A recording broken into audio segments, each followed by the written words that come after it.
皆さんこんにちは、天狗そばです。今日もね、皆さんと楽しい時間を一緒に過ごしていきたいと思っていますので、ゆるーくね、雑談をしていきたいと思います。気軽にコメントしてくださいね。どうぞよろしくお願いいたします。ということで、今日は皆さんの方は、お天気はどんな感じですかね。私のご近所は、鳥がさえずっていて、日はね、ちょっと昇ってきたかなという感じ。今結構朝早くに収録しているので、さっきこんにちはって言っちゃったんですけど、おはようございますっていう感じですね。まだね、朝ごはん食べていません。昨日雑談をしたんだけれども、私の場合は、コーヒーを飲んで、それで収録の内容を考えて、それで収録しちゃうっていう感じですね。そこから朝ごはん食べたりっていう感じなので、さあ今日の私の朝ごはんは皆さん何だと思いますか？今日はねちょっとね朝早く起きて料理をね一つしました。何を作ったでしょうということで、それがねタイのねグリーンカレーを作ってみました。わーい、私ね大好きなんですよ。タイ料理とかベトナム料理とか東南アジアのね料理がねインドの料理もとても好きなんですけれども、そのあたりのね、南アジアとか東南アジアとか、あの辺のね、料理がとっても好きで、それでたまになんですけれどもね、こうして自分で作るんですよね。グリーンカレー、ココナッツミルクがね、あるなーっていうことに気づきまして、ちょっと前にですね、こう缶のものを買っておいたんですよ。であれ、缶のココナッツミルクってかなり賞味期限が長いんですよね。なんか2年ぐらいある。それでずっとこう食器棚の中に放置しておったんですけれども、ふとね、タイカレー食べたいなーってなって、ココナッツミルクが確かあるなと思ってですね、今朝、グリーンカレーを作ったという次第なんですよね。なので今日の朝ごはんは、そうだな、グリーンカレーかな。今ね、ちょうど出来上がって収録始めたっていう感じなので、ちょっと寝かせておいて、かなり寝かせるにしては短い時間なんですけれども、うん、ぜひ食べたいなーなんて思っています。パプリカがね、ちょっとなかったので、ピーマンにしたりだとか、タケノコがなかったので、玉ねぎにしたりとか、ちょっとこう、代用品でもろもろやってはいるんですけれども、いい香りのグリーンカレーが出来上がりましたので、ちょっと乞うご期待っていう感じですね。皆さんはどうだろう、朝一番に料理することってあります？私はね、結構ね、料理自体は好きなんですけれども、こう、なんていうのかな、相反する気持ちと言いますか。愛するがゆえに、嫌いなんてね。何の話やって感じなんですけど、あの、食べることはすごく好きなんですけれども、やっぱりねその前の準備だったり片付けっていう風になると、やっぱりできるだけこう手短にね片付けてしまいたいななんていう気持ちもないわけじゃないんですよ。なので美味しいもの作りたいんですが、一日にねできるだけ料理の回数を減らしたいなっていう風に思っていて、最近ではですね朝まとめて3食とも料理してしまうっていうことにちょっとハマっております。これはねだいたいねそうですね、今年の冬、2025年の初めぐらいからちょうど、ルーティン化したことなんですけれども、だいたいね1日のご飯を、今日だったらタイカレーですよね、作ってしまって、でタイカレーの場合はお鍋に、今の季節的にもお鍋に入れたまま1日置いておけるんですけれども、例えばこう朝昼夜って作った場合はこうそれぞれタッパーに入れてね、ちょっと粗熱を取って、それで冷蔵庫に入れる。でその都度、昼になったら昼用のタッパーを出してチンして、お皿に並べてって、これちょっと嘘入ってるんですけど、お皿に並べない時もあるんですよね。ごめんなさいね。誰に謝ってるんだっていう感じなんですが、タッパーに入れてチンして、そのままタッパーから食べちゃう時もあります。っていうかそれがほとんどかな。うん。お皿ね、だって洗い物増えちゃうもんねとか言ってね、タッパーに入ったものから、ご飯だけよそって、茶碗によそって、それでこうタッパーの中のおかずとお茶碗のご飯とって食べることが多いです。で、夜もそんな感じですね。そうそう。なのでね、朝からタイカレーなんて作ってんの？昼夜はもっと豪華なのなんてね、思ったりする方もいらっしゃるかもしれないんですが、そういうわけではなくてですね、朝、タイカレーを作ったらそれを昼も夜も食べますよというそういう感じなんです。1日の3食の分を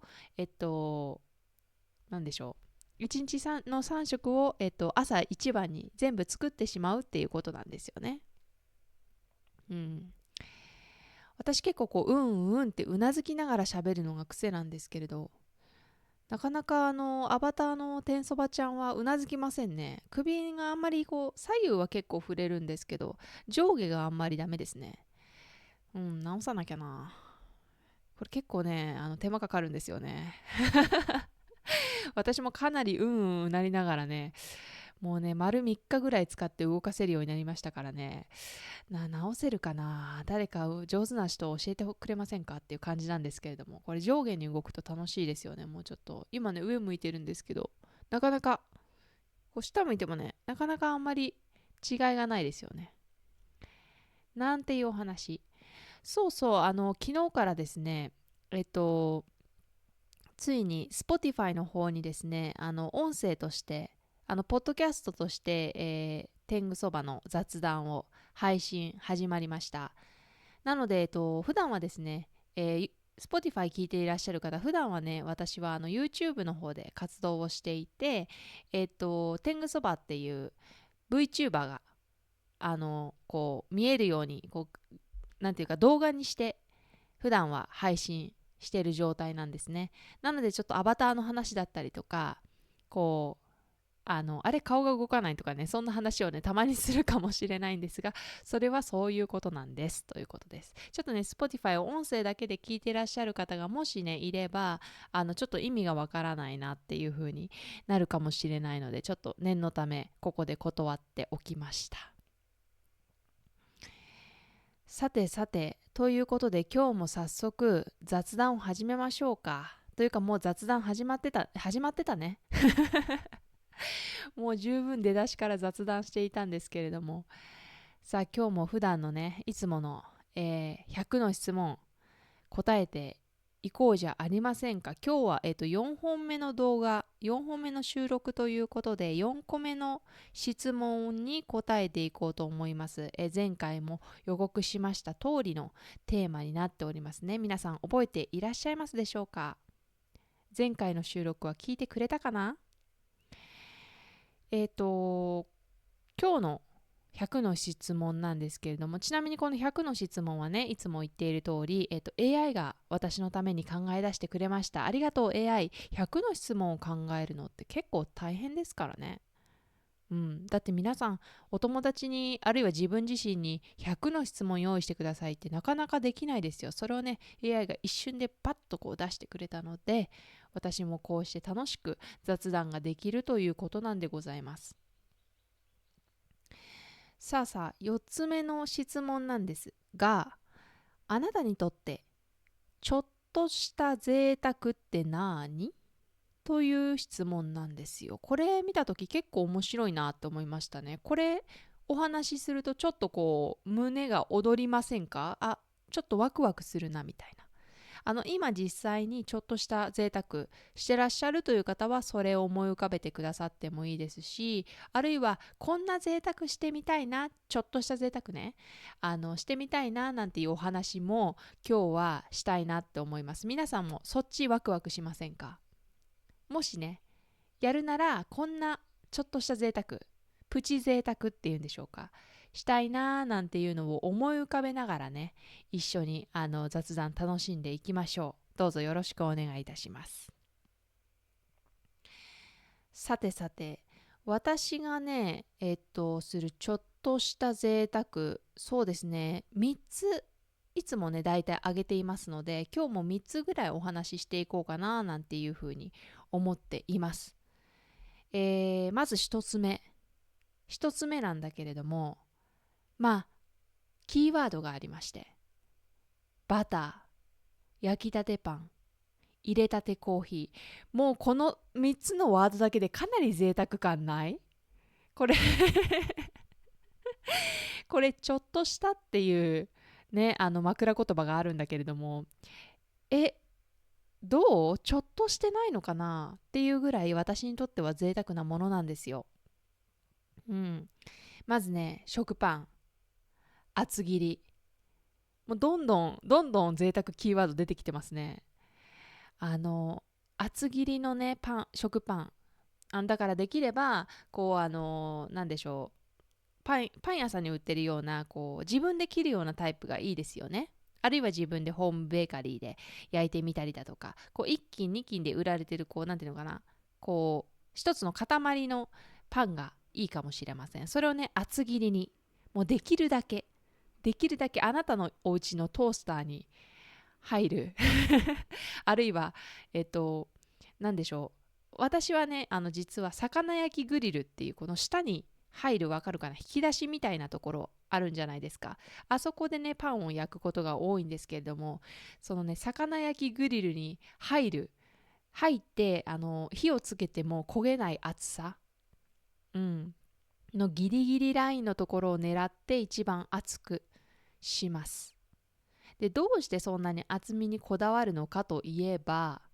そのね、厚い食パンにですね、まず切れ目を入れておくんですよね。もうこれ美味しそう。もうこの話しただけで美味しそう。どうですか？もう美味しそうだよね。どうですかね？で、はい、もう話を進めますね。あ切れ目をね、こう十字に入れるわけ、格子状に入れるわけですよ。うん。で、えちょっと裏面まず軽く焼いて、で、表面、その網目入れた方をちょっと軽く焼くんですよね。で、うっすらもう本当に色変わったか変わってないかわかんないけど、表面はちょっとカリカリになってきたなぐらいのタイミングで、バターです。バター先生です。角切りで真ん中に置きます。もうほんと絵みたいな感じだよね。うん。子供の頃はね、不思議だったんだけどね、バターはパン全体にまんべんなく塗られてて欲しかったの。わかります？この感じ。子供の頃はそうだったの。だから硬いバターが嫌いだったんです。硬いバターって広がらないじゃないですか。だからマーガリンとかね、こう柔らかめのバターとか溶けかけのバターみたいなのがすごく塗りやすいなって思ってた。でも違うんです。大人になってからはでかい角切り、分厚いやつをですね、真ん中にもう差し込む。もうね、格子状になっている、こうちょっとこう、なんで立体的になっているところあるじゃないですか。そこにもうブスって差し込んじゃうんです、バターを。ええ、やりますよ、私は。で、それをね、こうじーっと溶かしながら表面を焼いていくんですね。これが美味しい。やっぱり一箇所にこうじわーってこう染み込んでいく感じで、食べる時にやっぱりこう端から食べていくんだけれども、こう到達した時の喜び、あ、オアシスにたどり着いたみたいな。ついに私はここまで来たんだみたいな。今までも美味しかった、でもここからがもっと美味しいみたいなね。うん、そういうのがいいじゃないですか。でね、さらにね、美味しくするそのバターじわじわのパンの部分を美味しくする方法がありまして、そこにね、お砂糖をね、まぶすんです。まずパン全体にね。で、お塩をほんのちょぴっとです。真ん中のバターがじわじわしたところだけに、パラパラパラ、パラパラパラとやります。そうするとね、オアシスにたどり着くまでに、ちょっとこう、甘い香りがこう、ふわふわと漂いながら、こうそこまでこう、行くんですね。でオアシスにたどり着いた時にこうじわっとしたバターとともに遠くでこうちょっとしたこう味変といいますか、塩味が塩味がこうスーッと感じられるわけです。これが美味しい。これがもうなんか食べたくなってきた、自分で喋りながらどう皆さん今食べたくなってきてません？これ贅沢ですよ。これ贅沢でしょう。これがね美味しいんです、この食べ方が。これがねやっぱりね厚みがあった方がもちろん食べ応えっていうのもあるんですけれども、バターのね染み込み方がやっぱりこう下へだけじゃなくてこう横にも広がるみたいな感じで、こう広がる部分が広がるこう体積が大きいみたいな感じで、もうね吸いに吸ってくれるんですよね。だからオアシスの部分がよりこうなんだろう、芳醇な豊かな感じになっていく気がする。だからねやっぱりね厚みは大事ですよ。いやーいいな、この話延々としていたい。毎回このテーマでいくね。え私はねやっぱりちょっとした贅沢っていうとどうしてもね食べ物系なんですよ。うん、今日ね紹介する3つのうちね2つが食べ物系で残りの1つがちょっと違うんですけれども、やっぱりね食べ物はねプチ贅沢にはやっぱり直結してるテーマと言ってもいいんじゃないでしょうか。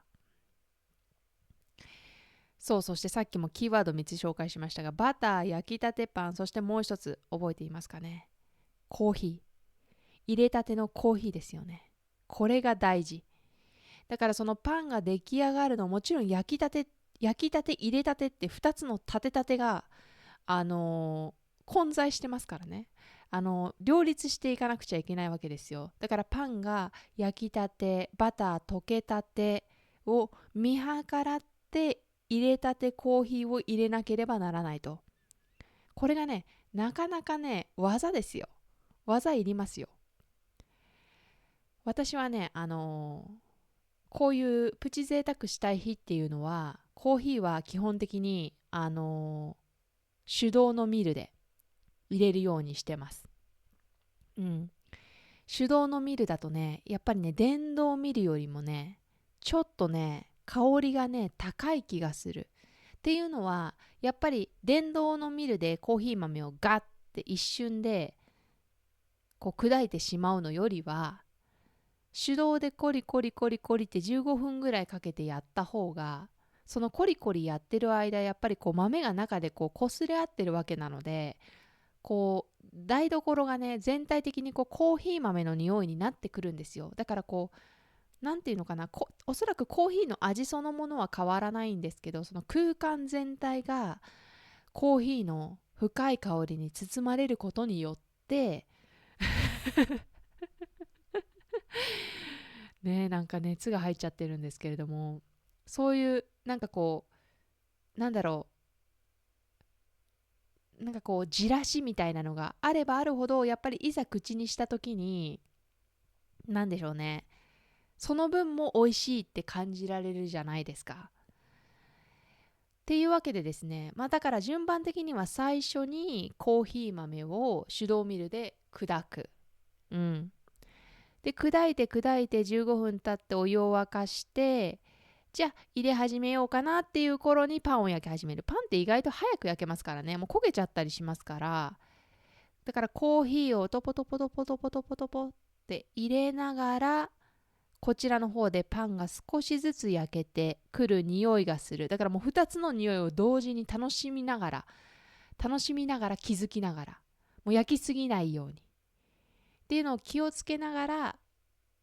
香りを楽しんで同時に出来上がるみたいなのが、最高ですよね、パターンとしてはね。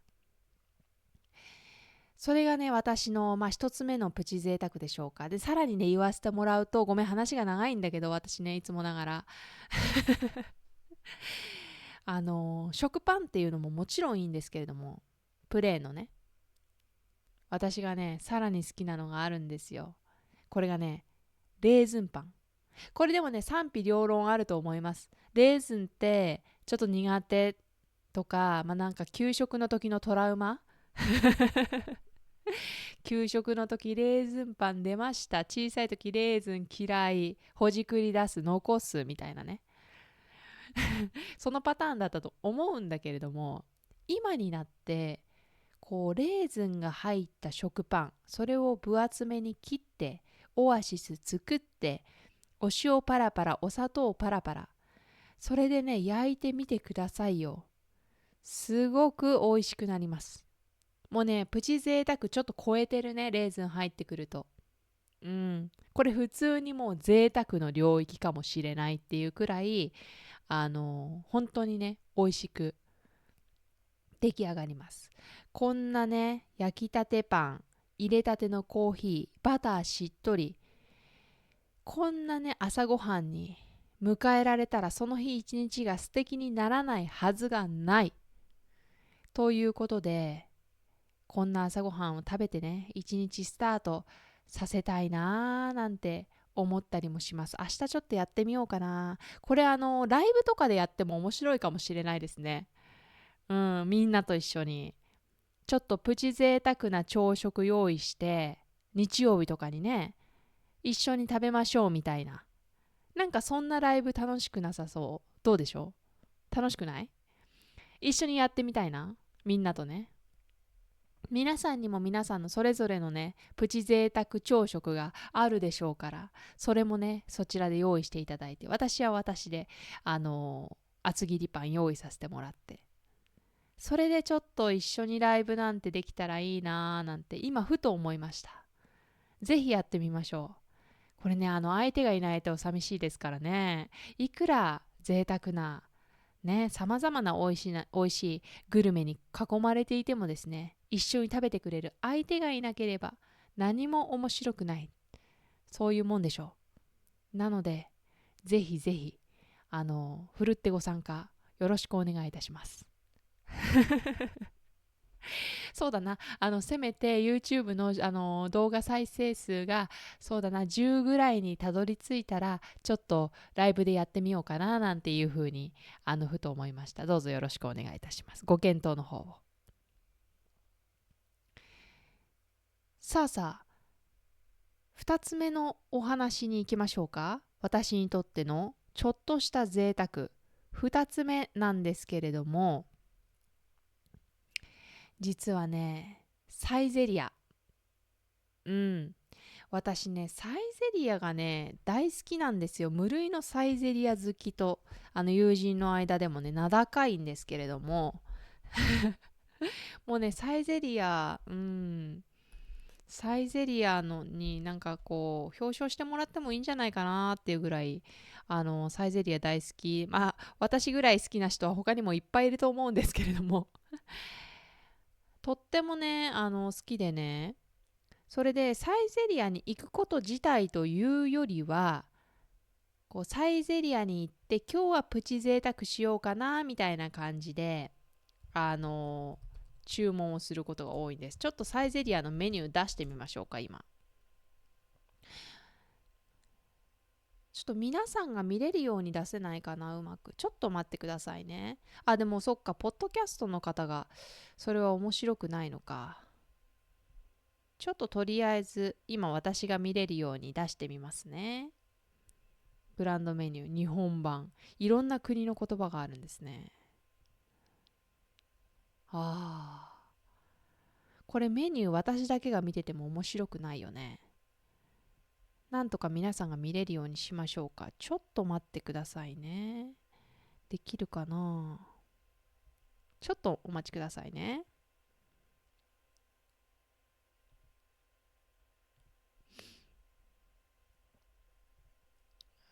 確か何かちょっと設定をしたはずですが、えーと、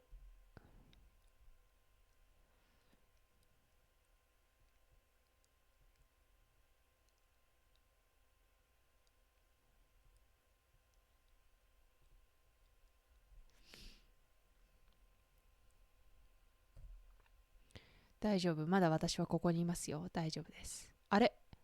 できない？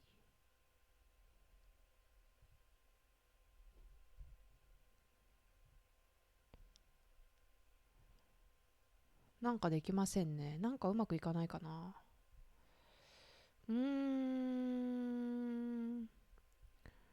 ちょっとじゃあこのまま放送が終わってしまうと悲しいので、ちょっと元に戻しますね。ごめんなさいね。なんかできるようにしておきますね。あ、天そばが2人いる。これはどうやって戻せばいいんだろう。ちょっと焦らないように。えーと、戻りました。よかったよかった。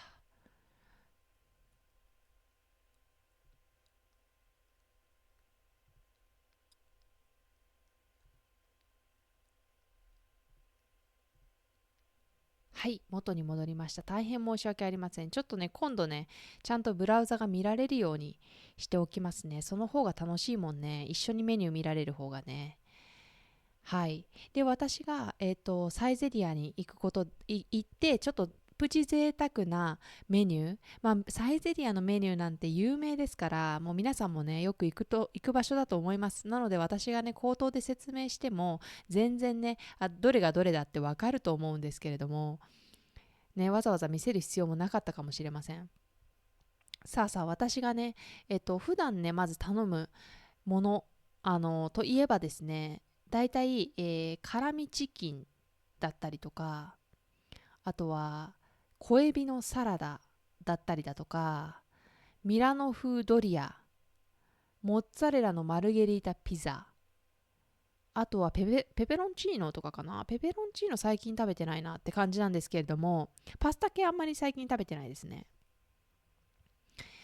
で、たまになんかミックスグリルとか、ちょっとこう、なんていうの、グリル系で、こう、いろんなものが、コーンだったり、ハッシュドポテトだったりがいろいろついたもの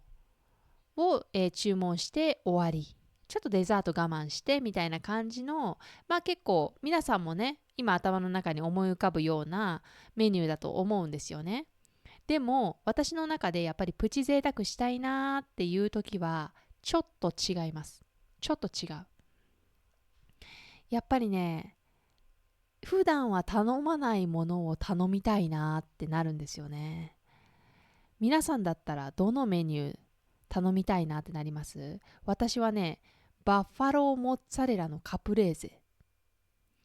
バッファローモッツァレラってなんだろうね。モッツァレラチーズなんだけど、見た目普通のバッファローってなんでしょうね。ミルキーな風味とコクが格別です。だそうです。430円税込み。まあ、どういうものかと言いますと、ちっちゃいね、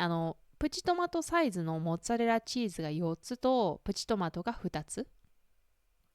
にオリーブオイルとパセリがかかっているみたいな食べ物なんですけれども、ちょっとしたこう前菜っていうんでしょうか、ワインのおつまみになんていう風に書かれておったりします。いやー、これがね、結構私地味に好きでね、こうね、口の中でね、結構こうモッツァレラチーズのこう特徴的な食感、ちょっとこうキュムキュムしたような、わかります？わかります？わかってくれるかな？モッツァレラチーズのこうちょっとこうなんか特殊なね、噛み応えというか、そういうのがね、味わえるので、でもこの小皿で430円マジでみたいなね、ミラノ風ドリアよりも高いってどういうことって思うんですけれども、やっぱりね、そこはバッファローモッツァレラということで、少しだけお値段が張るんですよね。いやーでもね、これはプチ贅沢の時は、私はちょっと欠かせない一皿になっています。私はね、お酒飲まないんですけれども、ワインのおつまみにってここに書かれてるんですが、本当にね、ワインのおつまみには最高なんじゃないかなっていうふうに思いますよ。合うんじゃないかな。私もね、昔は飲んでいたんで、もう浴びるようにね。まあ、その話はさておき。またいずれ詳しく。あとですね、その隣にね、ハモンセラーノというものがありまして、まあ、生ハムですよね。それがね、おそらくね、3枚か4枚ぐらいが、こう、連なってお皿に乗せられてっていうものがあります。これもね、美味しいよ、絶対。これ美味しいよ。食べたことないけど、絶対美味しいってわかる。これをね、先ほどのバッファローモッツァレラのカプレーゼにこう巻いたりなんかしてね、それ絶対美味しいわ。プチトマトとバッファローモッツァレラをこう巻くようにしてハモンセラーノでね、それでいやいいな、一口、いや美味しそうだなっていう感じですね。さてさて、他にもね前菜がありますでしょ。で、私がねやっぱりプチ贅沢するってなったら、エスカルゴのオーブン焼き、これ注文したいです。皆さんエスカルゴ食べたことあります？私はねサイゼリアでだけで食べたことがあります。だから私の中ではサイゼリアのエスカルゴがエスカルゴなんです。なんかよく本場の人がサイゼリア食べたら、サイゼリアのことどう思うんだろう、本当のイタリアンって思うのかなみたいな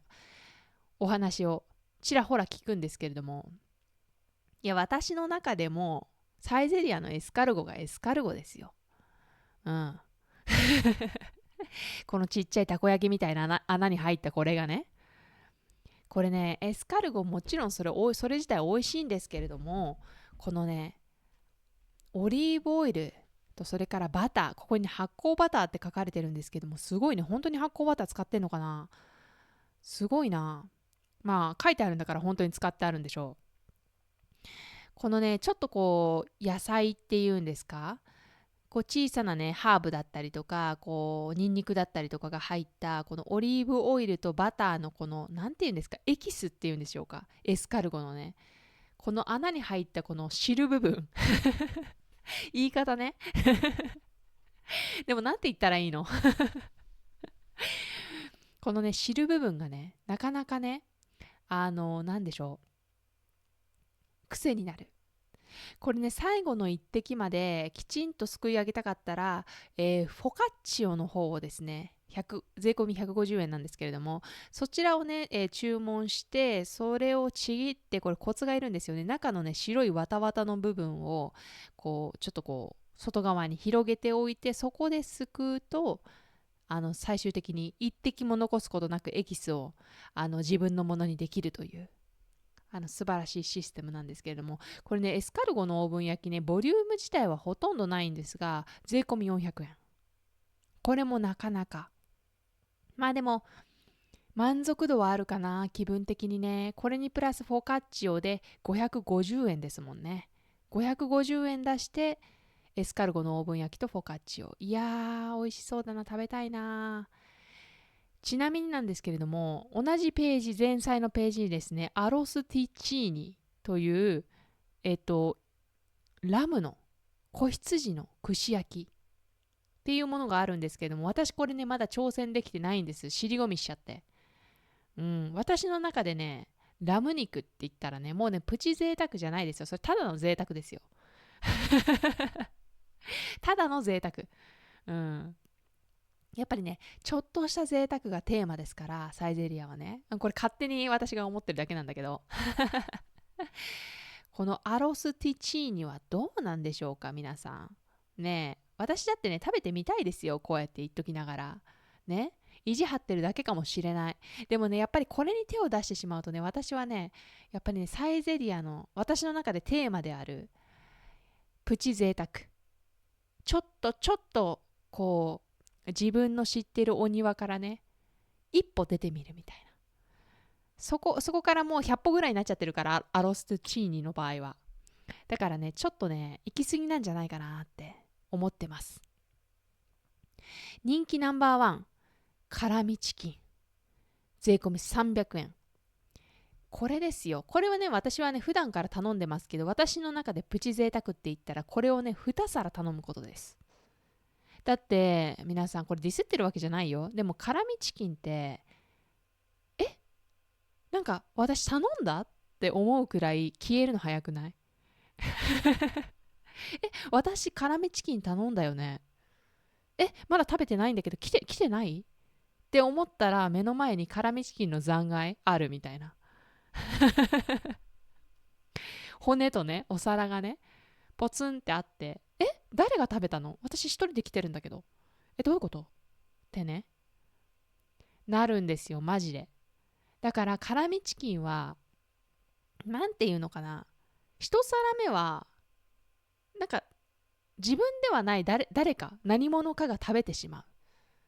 わかる？だからね、2皿頼んでおかないと、自分には回ってこないんですよ。辛味チキンっていうものは。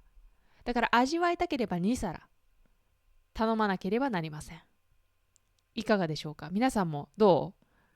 同意してくれる？共感してくれる？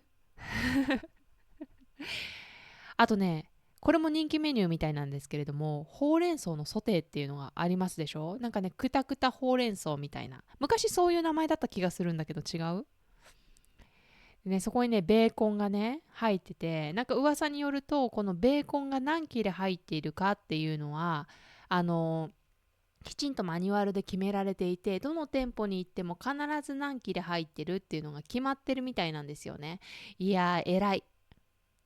みんなに平等に博愛を感じますよね。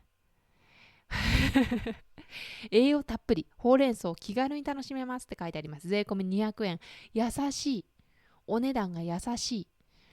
辛味チキンも200円だったらいいのにな。300円でそこ100円違うんですよね。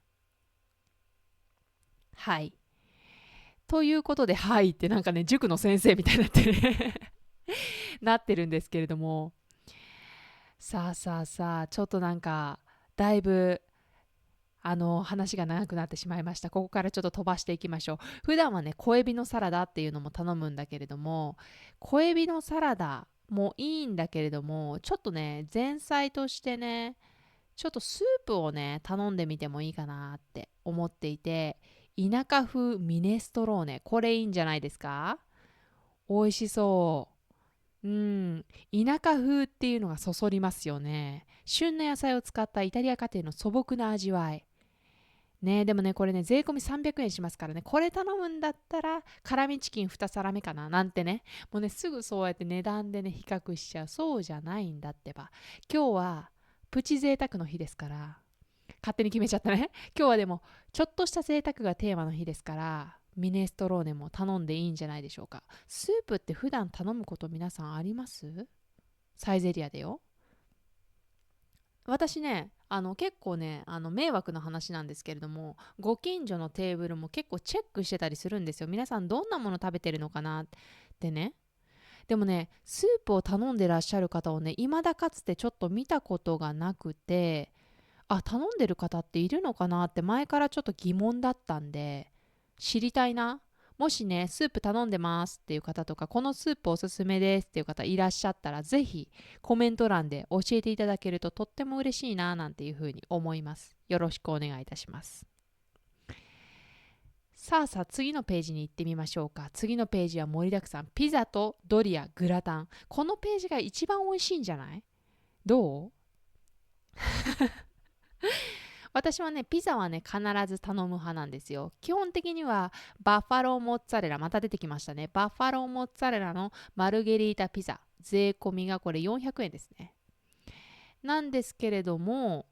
ちょっとプチ贅沢したい日はですね、これね、値段変わらないんですけれども、野菜とキノコのピザ。同じく税込み400円。これをね、頼む時もあります。なんかね、これ美味しいんですよ。キノコがいっぱい乗っていて、あとね、ニンニクが効いたね、ソース、オリーブオイル系のソースがね、結構たっぷりめにかかっていてね、オイリーなんですよね。美味しいです。ミラノ風ドリアはね、もう普段から頼んでいますので、これはちょっとした贅沢というよりももうなんだろう、家族みたいな感じ。もう自分の中で。もうくつろげるみたいなね。出てきた時に、あ、これでくつろげるなみたいな感じなので、これはちょっとした贅沢には入らないかもしれません。次のページ。次はね、パスタページなんですけれども、ここね、贅沢ポイントですよ。イカの炭入りセピアソース。なかなかうまく読めませんね。イカの炭入りセピアソース。これがね、結構ね、私の中ではここにね、サイゼリアの無料のオリーブオイルの方をですね、無料サービスのね、もう本当にありがたいオリーブオイルのサービス。一時期なくなりましたよね、パタッとね。でもね、また復活したというか、いつの間にかしれっと出てきてて、あれサイゼリアさんやったなと。やってくれたなと思ってもルンルンでね。でもね、やっぱりみんなのものっていう気持ち。うん。私のものじゃない。そう。無料で出してくれているからこそ、今日このお店のこのサイゼリアに来場してくださるすべてのお客様と分かち合おう。そんな気持ちでいつも私はサイゼリヤのオリーブオイル無料をかけております。だからね、かけすぎない。それがポイントです。なのでイカの炭入りセピアソースを、贅沢にも頼んだ暁にはですよ、オリーブオイルをねちょろっとかけるようにしております。これがね私の中でプチ贅沢。一度ね試してみたいなって思ってるのが、スープ入り塩味なのかな、塩味ボンゴレ、税込み500円。これねイカの炭入りセピアソースと同じ値段なんですよね。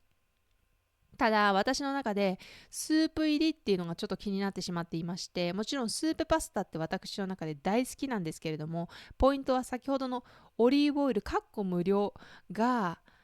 自由にかけられない。だってスープの中にオリーブオイルが溶けてしまうっていうか、なんかそれってもったいないじゃないですか。せっかくだったら麺にね、麺って言うんですかパスタの方にね絡んでほしいじゃないですか。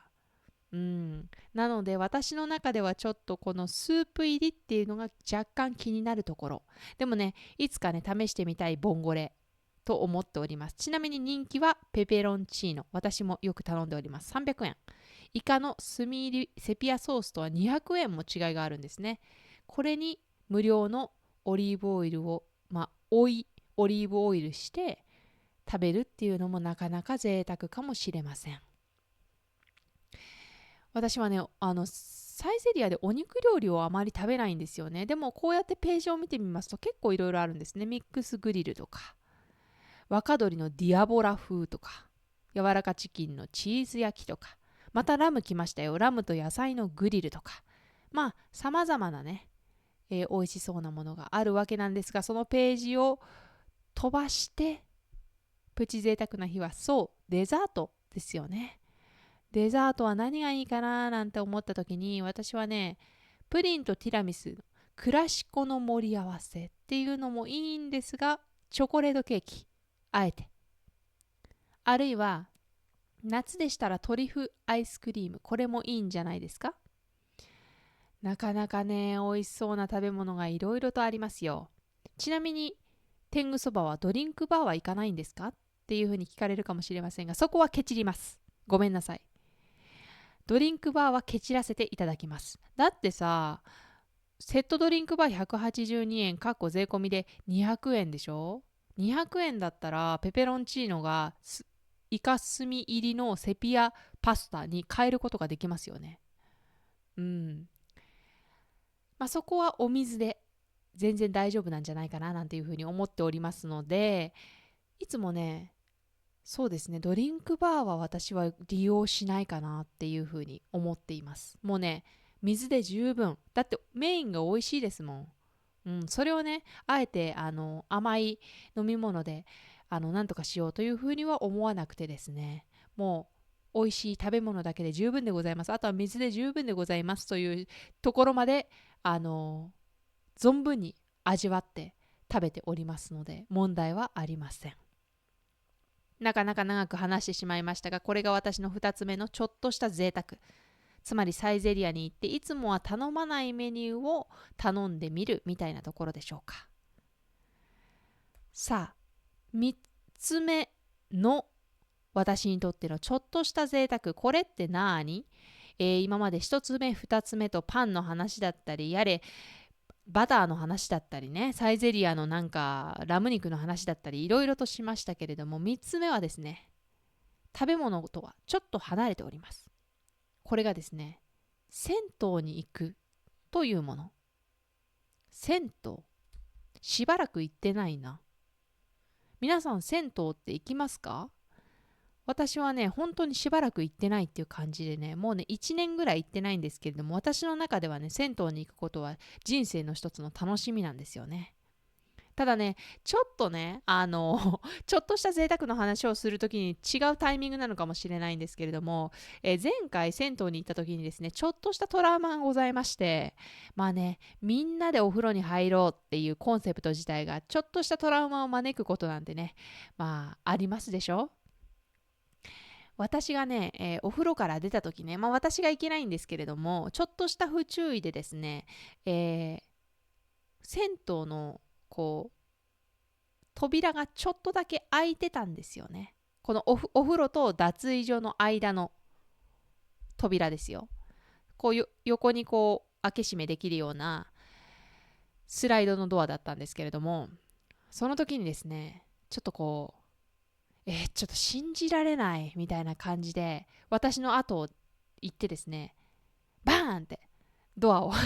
バーンって閉めた方がねいらっしゃったんですよね。それで私ビクってなっちゃって、まあもう本当にね心がねもうナイーブなものですので、まあねきちんと閉めなかった私が100% 悪いことで間違いないんですけれども、もうちょっと優しくね、この人ちょっと目が悪いから、まあ私ちなみにすごく目が悪いので、そうですね、銭湯に行く時なんかはメガネはねはめずに裸眼でね中に入ったり脱衣所の方に出たりしますので、ちょっとね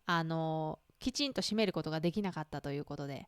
皆さんもねちょっとあの人ちゃんと閉めてないななんていうふうに思うことがあるかもしれませんが、その時はね優しくゆっくり閉めてあげましょう。と言いますのは、その人もですね何らかの事情を抱えていることがございまして、私のように目がねとても悪くて、湯気の中ではドアが閉まっているのか開いているのかもよくわからないような、そんな視力なのかもしれません。それからですね、これは前回のトラウマではないんですけれども、毎回感じられることなんですが、どうなんでしょう、男性の脱衣所でこういうことが起こるのかはわからないんですが、女性の方はですね、一つね、よくあるあると言いますか、皆さんもですね、それ見た見たとか、そういうことにあったとか、あると思います。ドライヤーをですね、使うんですけれども、ドライヤーを使って髪を乾かしているとですね、どうしてもね髪がね落ちるんですよね。でそうするとね、クイックルワイパーとかコロコロみたいなものがだいたい置かれておりまして、自分でねこう髪の毛をバーっと乾かして髪の毛が落ちてしまった時にはご自身で片付けてくださいねみたいな感じでこう立てかけてあるんですよね。で私ももちろん、髪の毛を乾かしてですね、その後に、まあ、片付けようというか、私が落としてしまった髪の毛を、自分でクイックルワイパーなりできれいにまとめようというふうに思っていたんですけれども、こうバーッとドライヤーをかけてドライヤーを消してくるくるっと巻いて置いてってやっている間に、私のね周りをね、もうしょうがないなこんなに散らかしてみたいな感じで、ちょっとため息混じりにね掃除してくださった方がいらっしゃったんです。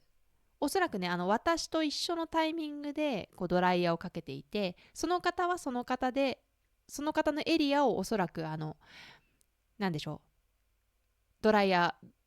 したところをこう片付けようとしていたんだと思うんですけれども、まあ私のところまでやってくれたというところでありがたいですけれども、私もやろうとしていたよということで、ぜひね皆さんそんなに髪の毛が散らばっていても怒らずに、それぞれがきちんと片付けますから大丈夫ですよというところで、そういうことがね結構ねありましてですね、なかなかこう銭湯が遠のいてしまったというところなんですが、全然銭湯嫌いになったわけでもトラウマというわけでもなく、またねぜひ行きたいななんていうふうに思っております。私が、銭湯が好きな、理由といたしましては、やっぱりねサウナかな。サウナ付きっていう風になったら、やっぱりいいなってなりますね。うん。銭湯、もうシャワーでね、こうガーッと髪を洗って体を洗って、それで大きなお風呂にザブンと使ってもそれだけでも十分贅沢であるのに、サウナで汗を流すこともできると。それはね、とても素晴らしいかなっていうふうに思います。前ね入った時ねサウナがね不人気だったのかわからないんですけど、たまたまねサウナの電気が消えていた時があったんですよね。で誰も入ってなかった私の前にね。で温まってはいたんですサウナの中が。で、私ね、サウナ、暗いサウナだなって思ったんですけど、まさかね、誰も入ってないっていうか、電気がついてないっていうふうには思わなかったので、そのまま入って、なんかこう、リラックスのために暗くしてあるサウナなのかなっていうふうに思って入ってたんですよね。そしたら、なんかこう、次の方がパーッと入ってきて、その方は慣れてる方、そこが地元の方なんでしょうね。普段そのサウナに明かりがついているということを知っている方だったみたいで、その方は電気が暗いのでね、自分が一番のサウナーだと思って、電気のありかをスイッチのありかを知っていて、そこをパチッとつけたんですよ。そしたら中に私がいたもんですから、ちょっと「えっ!」って悲鳴を上げてましたね。ごめんなさいね。いや本当に悪気はなかったんですけど、こんなとこで謝ってもしょうがないかもしれない。悪気はね全然なかったんですけれども、なんていうか、本当にね、どこにスイッチがあるかも知らなかったし、そもそもスイッチが消えててあれだけ暗いっていうことも知らなかったんですよ。サービスでそういう、なんでしょう、なんかこうナイトサウナみたいななんかそういう風にしてるのかななんてね、思っちゃったりなんかして、大変失礼なことをしてしまったな。しかもね、お互いすっぱだかでね、やっぱり裸の時っていうのはもう無防備ですから、やはりこうなんていうか、こうびっくりすることがあるとね、服を着ている時の何倍もびっくりしてしまうんじゃないかななんていうふうに想像しますので、大変申し訳ないことをしたななんていうふうにね、今になって反省しております。あとはですね、やはり銭湯といえばお風呂上がり、お風呂上がりのコーヒー牛乳、これがなんともプチ贅沢ですよね。私はね、自動販売機のこの、皆さんもご存知のこの瓶に入っているような昔ながらのコーヒー牛乳、もしあればなんですけれども、必ず飲むようにしています。下からウィーンって手が伸びてくるみたいな。で、ウィーンってこう掴んでくれて、手前にまた持ってきてくれて、下までギューッと持ってきてくれて、ポトンみたいなね。そういう機械ありますでしょ、自動販売機。ボタンピッて押したら下からアームがみたいな、手のものをね見るのも楽しいですし、取られたみたいなね。なんかそれで